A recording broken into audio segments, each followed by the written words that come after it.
Hi, it's Michael from michaelangelocaruso.com and the Present Like a Pro Facebook group.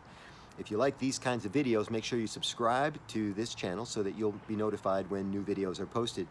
I'm going to give you 4 strategies that you can use to buff up and beef up your presentations. These are pre-approved bits, if you will. I've been using them for years. The benefit of pre-approved bits is it's like little bits of information spinning on your hard drive all the time. They're always accessible to you, and you just pop them out whenever you need them during a live presentation. So think of it as like this little storage cache of things that you can do during your presentation to keep the audience engaged and keep them interested. They become pre-approved over time because you are always cultivating and curating your content. And so you start to understand what works and what doesn't work. So I have 4 bits, many more than 4, but I'm going to share 4 with you today, that I keep in the back of my mind or in my back pocket, and I just pull them out whenever I need them.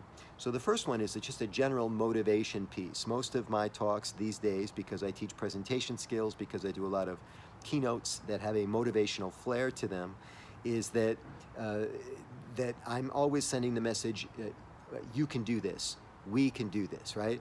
And so anytime I want to, in my presentation, I can say, we can do this, right?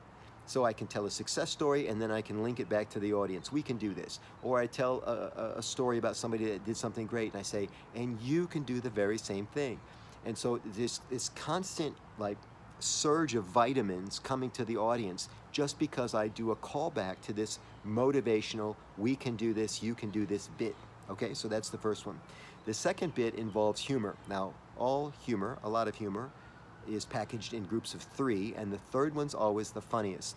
So I've been using this little bit for years. It's worked in 49 of the 50 states, and it goes like this. I'll be talking to the audience, usually at the beginning. This is when I really need to do a lot of things very quickly, like getting the audience to know, like, and trust me, and I can use humor to get this done. So I often ask the audience, whether it's 40 or 400, I always fall into this bit. It seems to work very, very well.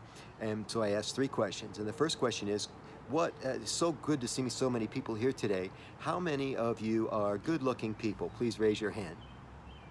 So just the question itself gets people engaged and smiling. They don't know where this is going, but it sounds mildly interesting. And a bunch of people will raise their hand. It's never everyone in the room for various reasons, right?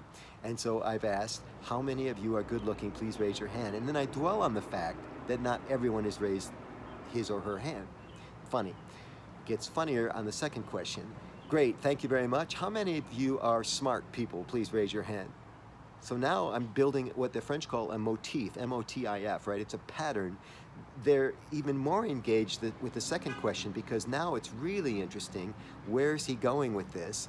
Also, I dwell on the fact that not everybody raises the hand to answer the question, how many of you are smart? And so the third question, again, is the funniest, and the third question is, of course, the punchline. How many of you are here today? Right?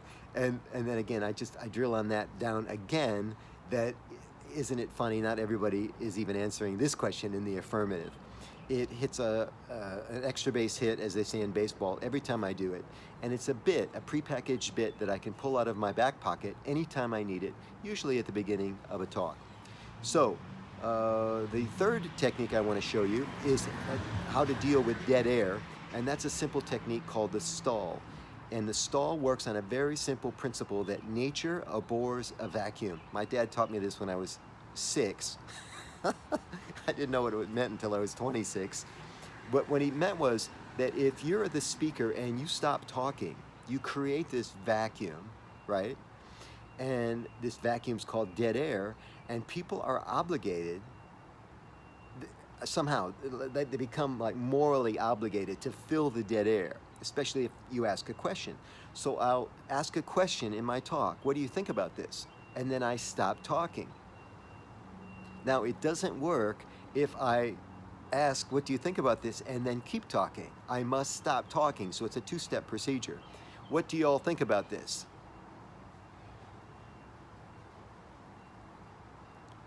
And I create the vacuum. This vacuum of dead air. Sometimes I'll take a drink of water, sometimes I'll pretend to be, or I will fish a handkerchief out of my pocket right? There's all kinds of stall techniques that I can use, but the point is, by creating the dead air vacuum, it compels people in the audience to engage and talk, and that's a beautiful thing. That breaks down what they call in comedy the fourth wall, and then the people become part of the presentation willingly.